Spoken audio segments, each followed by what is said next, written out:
Good morning, LAPCS scholars. This is Mr. Rowley. It's good to see you. It's been a few weeks since we've had a new video. Um, Now it's time to get back to it. This week we are going to be talking about all of the things that led to the American Civil War, and you are going to take notes today. You can either do Cornell notes or outline style notes. I don't really care which one. Just make sure you pick one and do it and share it with me. And also, don't forget to do your exit ticket at the end of this. So please make sure you're doing all of these things so that we can keep moving forward. All right. So the road to disunion, part one. The other part will be in 2 days. All right. The Wilmot Proviso of 1846. So in August of 1846, David Wilmot, a previously little known congressman from Pennsylvania, attached a rider or a condition, a proviso, a condition attached to an appropriations bill that barred slavery from any territory taken from the Mexican War. Remember, we got a lot of territory at the end of the Mexican-American War. Supported in the North and opposed in the South, the Wilmot Proviso passed the House twice but was defeated in the Senate. What was his proviso? Since the passage of the Missouri Compromise of 1820, both political parties attempted to suppress divisive questions about the status of slavery in the Western territories, all those Western territories that were won as a result of the Mexican War. Wilmot defended his proviso as a necessary means of ensuring the rights of white freemen to live and work in new territories without the unfair burden of competing with slave labor. So even though this was a provision to sort of make slavery illegal, he wasn't doing it because of moral obligations. He wanted it because he didn't want white white workers competing with slaves or former slaves for work. So why should we remember the proviso? Well, the Wilmot Proviso became a rallying point for the anti-slavery coalition that formed the Free Soil Party. The Free Soilers became active participants in the 1848 election. They pledged to support free soil, free speech, free labor, and free men, free white men. Let's make sure you understand that part. Apprehensive Southern leaders warned that the proviso marked the beginning of a long postponed attack on slavery. Determined to defend their peculiar institution, they denounced any attempt to restrict the expansion of slavery. Wilmot Proviso reawakened the dormant sectional tensions over the expansion of slavery. It marked the beginning of a long series of increasingly bitter crises that dominated American politics until the outbreak of the American Civil War in 1861. So this is what we're going to be talking about, all these things that led to the war, all these attempts to deal with the situation. Supporters of the proviso argued that slavery degraded free labor, made it less profitable. They believed that free soil would guarantee liberty, free competition, and workers' right to rise. Again, this was only for white people.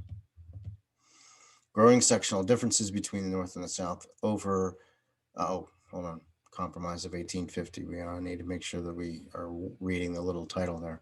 Growing sectional differences between the North and the South over the extension of slavery or the growth of slavery touched off one of the most dramatic Senate debates in American history. Henry Clay hoped to once again play his historic role of the great compromiser. The now 73-year-old senator from Kentucky offered a package of resolutions designed to settle the outstanding issues and restore sectional harmony. Clay's proposals included the following points: the immediate admission of California as a free state, the organization of territorial governments in Utah and New Mexico without immediate decision as to whether they would be free or slave. I'm going to hold off on that. The abolition of the domestic slave trade in Washington, D.C., the nation's capital, and the enslavement of a stringent or very, very strict new Fugitive Slave Act, which we will talk about later. The debate over Clay's proposals features dramatic speeches by Daniel Webster and John C. Calhoun. Webster's March 7th speech implored Northern and Southern senators to find common ground for the preservation of the Union. They were already thinking, because of the way the sections of this country were, that there was going to be a big problem. After months of rancorous debate, Senator Stephen A. Douglas of Illinois successfully maneuvered Clay's proposals through the Senate as separate bills. It is interesting to note that Abraham Lincoln did not participate in the negotiations that resulted in this passage because he was not a member of Congress quite yet. The Compromise of 1850 seemed to diffuse the crisis and establish an uneasy sectional peace. People were willing to agree to disagree. That's kind of what a compromise can be sometimes. Americans now turned to what they hoped would be a bright future undisturbed by the issue of slavery in the territories. This hope, however, proved to be fleeting. The Kansas-Nebraska Act, Harriet Beecher Stowe and Uncle Tom's Cabin. The Compromise of 1850 temporarily settled the issue of slavery in the territories. That's what kept happening. They kept coming up with like sort of a band-aid to put on these things, but the wound got worse and worse. However, the fury over the Fugitive Slave Act kept the issue of slavery alive. At that time, Southern planters were losing about 1,000 runaway slaves a year. The Fugitive Slave Act imposed heavy fines and jail sentences for anyone who helped runaway slaves escape. The act intensified anti-slavery sentiment because it required Northerners to enforce slavery. Don't forget, slaves were considered property of their owners. The Fugitive Slave Act appalled Harriet Beecher Stowe, a dedicated abolitionist, someone who wanted slavery to end immediately. Stowe wrote Uncle Tom's Cabin to help readers understand the cruelty of the slave system by vividly describing the fear and panic endured by slaves. And you will be looking at excerpts from this tomorrow, or Wednesday, I guess it would be. First published in book form in 1852, Uncle Tom's Cabin sold 305,000 copies within a year. It soon became an international sensation, selling over 2.5 million copies worldwide. In fact, it is the second biggest selling book of the 1800s behind the Bible. Uncle Tom's Cabin intensified anti-slavery sentiment in the North. In that time, it aroused resentment in the South. The Southerners did not like this because they didn't want, any Southern planters didn't want this information known. They didn't want people to know how bad slavery was. Stephen A. Douglas and popular sovereignty. In January of 1854, Senator Stephen A. Douglas of Illinois reopened the issue of slavery in the territories by proposing a bill that would organize new territories, Kansas and Nebraska. Both territories were part of the Louisiana Territory, where the Missouri Compromise banned slavery. Remember, the Louisiana Territory was massive. It was like a third of the size of the United States at the time. In order to win Southern support, Douglas included an amendment repealing the Missouri Compromise. Douglas's bill proposed that people of Kansas and Nebraska would be allowed to decide for themselves whether or not their states would be free or slave. Letting the settlers of a given territory have the sole or own right to decide whether or not slavery would be permitted within their borders was known as popular sovereignty. Congress finally passed the Douglas's Kansas-Nebraska Act after a very divisive debate that sharpened antagonism or anger between the North and the South.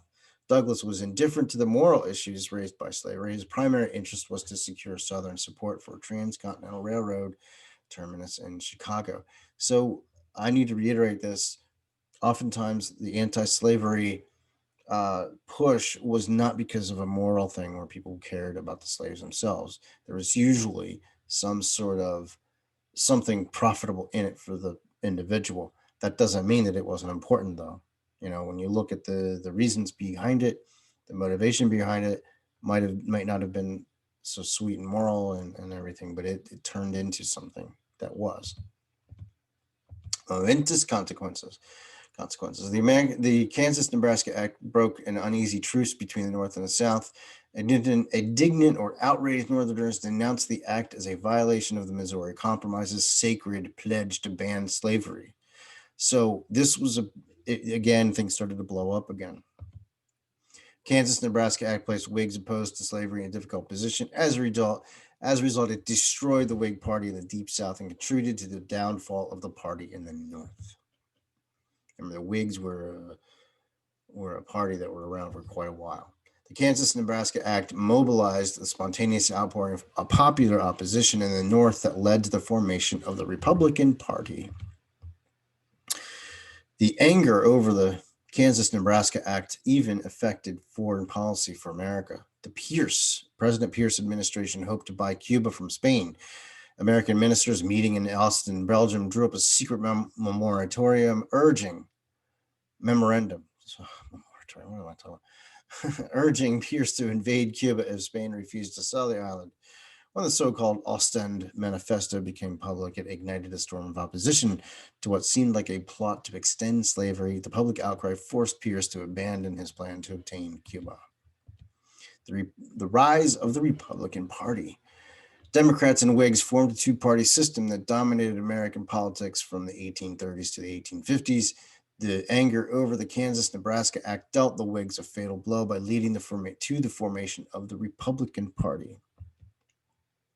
Kansas marked the first important test of popular sovereignty. Within a short time, bleeding Kansas became a battleground between pro-slavery and anti-slavery settlers. Now, these people were actually killing each other.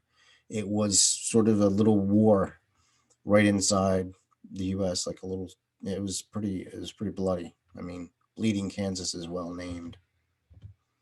Kansas soon found itself with two governments. One supported slavery, but rested upon a small minority of the population. So only a small amount of the population of Kansas wanted slavery. The other government opposed slavery and represented the majority opinion in the embattled territory. The Democrats accepted the pro-slavery government and committed their party to the admission of Kansas as a slave state. In contrast, the Republicans opposed the Kansas-Nebraska Act and supported the anti-slavery forces in Kansas. So it's getting really ugly at this point. The Whig Party completely disintegrated under the pressure of violence in Kansas. As their party collapsed, Whigs joined the rapidly growing Republican Party. Anti-slavery Democrats and former know-nothings also joined the burgeoning or rapidly growing Republican coalition. The Republicans held their first national convention in 1856. The party nominated John C. Fremont for the president and adopted a platform opposing slavery. And the Democrats turned to James Buchanan of Pennsylvania, and I would suggest going to check out his house. It's really cool. And endorsed the Kansas-Nebraska Act. The 1856 election was quickly transformed into a sectional contest, or a contest between two sides, slavery and anti-slavery. Although Buchanan won the election, Fremont carried 11 of the free states. The results underscored the ominous sectionalism of the politics and the increasingly polarized nation. Okay, so that ends part one. Part two will happen on Thursday, I believe. So make sure you take notes, send them to me. Also, make sure you're doing your exit ticket and sending that to me. If you need any help, make sure you come and see us in Zoom or email us. We are happy to help. So, all right. Well, thank you for listening, and we will talk to you later.